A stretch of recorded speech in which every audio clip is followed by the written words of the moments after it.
안녕하세요. 스피치코리아 대표 김호정입니다. 제가 강의를 준비하면서 가장 중요한 부분이 아무래도 청중과 만나는 첫인상이 아닐까 하는 생각이 들거든요. 특히 아나운서분들 중에 이 강의를 하시기 위해서 강사 활동하시는 분들 많으시죠? 그런데 강사로서 아나운서 첫 번째 인상인 인사 어떻게 하고 계신가요?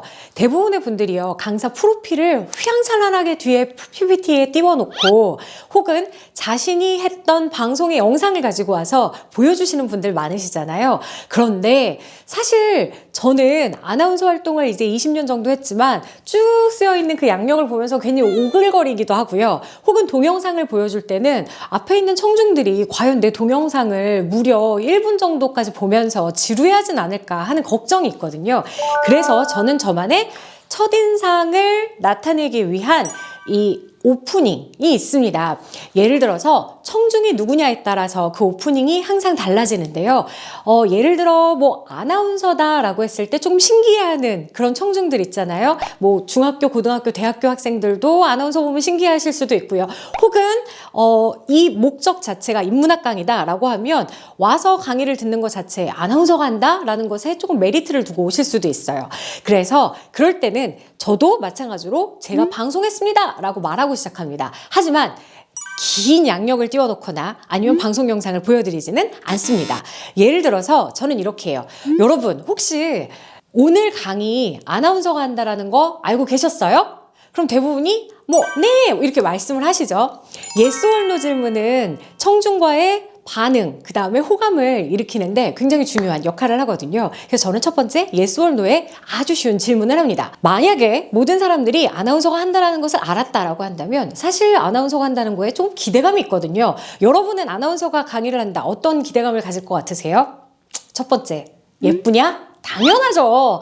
그런데 문제는 제가 그렇게 예쁜다는 아닌 것 같거든요. 그러다 보니까 혹시 아나운서 강의한다고 해서 예쁘다라는 거에 혹시 고민해 본 적 있으세요? 생각해 보신 적 있으세요? 라고 물어보면 그냥 이렇게 다들 웃으세요. 그냥 농담한 거예요. 가벼운 분위기 만들기 위해서요. 청중과 제가 어려운 상황이 아니다라는 것을 알려주는 거죠. 그리고 나서 아나운서가 강의를 한다라고 해서 왔는데 혹시 김호정이라는 저 알고 계신가요? 아마 대부분 모르실 거예요. 네이버 찾아봐도 나오기는 하는데 그 사람은 무슨 어떤 방송에 나왔는지 잘 모르겠다 하시는 분들 많으실 거거든요. 제가 방송한 지 벌써 20년이에요. 제가 제일 먼저 맡았던 프로그램이요, 바로 뉴스인데요.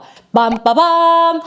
여러분 안녕하십니까? 9시 뉴스데스크 김호정입니다. 1월 25일 첫 번째 소식 시작하겠습니다. 이러면 오 하는 조금의 환호가 들리기 시작해요.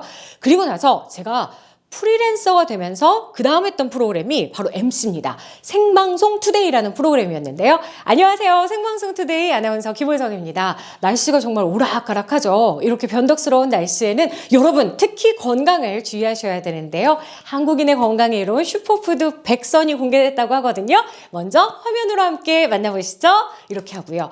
그리고 제가 가장 하고 싶었던 프로그램이 바로 라디오예요. 심야에 하는 라디오 프로그램을 진행한 적이 있는데 여러분 안녕하세요. 한밤의 영화음악 김호정입니다.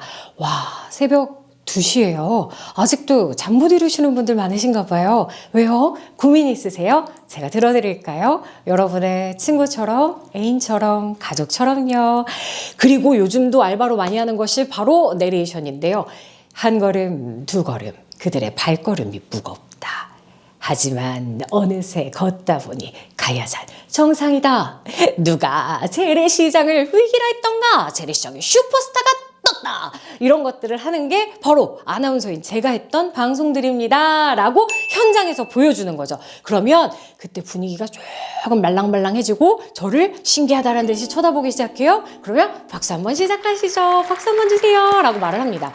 그러면 저와 앞에 앉아있는 청중들의 호응 관계가 높아지니 저에 대한 신뢰도가 높아질 수밖에 없겠죠. 그럼 호감 관계가 유지되기 때문에 강의를 하는 저도, 강의를 듣고 있는 청중들도 훨씬 이 수업을 듣는데 수월한 관계를 느낄 수 있습니다.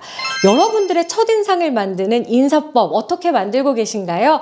다음 시간에는요, 제가 이번에는 조금 가벼운 분위기 인문학 강의를 위한 첫인상 만들기를 알려드렸다면 조금은 학문적인, 수업을 듣기 위해 오신, 연수하시러 오신 기관단체장들 혹은 기업 관계자분들 모시고 할 때 첫인상을 만드는 인사법 또 한번 알려드릴게요. 초보 강사도 프로 강사처럼 보일 수 있는 방법 여러분들께 콕콕 집어 알려드리겠습니다. 2024년에는요, 자신감 있고 당당하게 여러분들의 말하기 성공하셨으면 좋겠습니다. 안녕!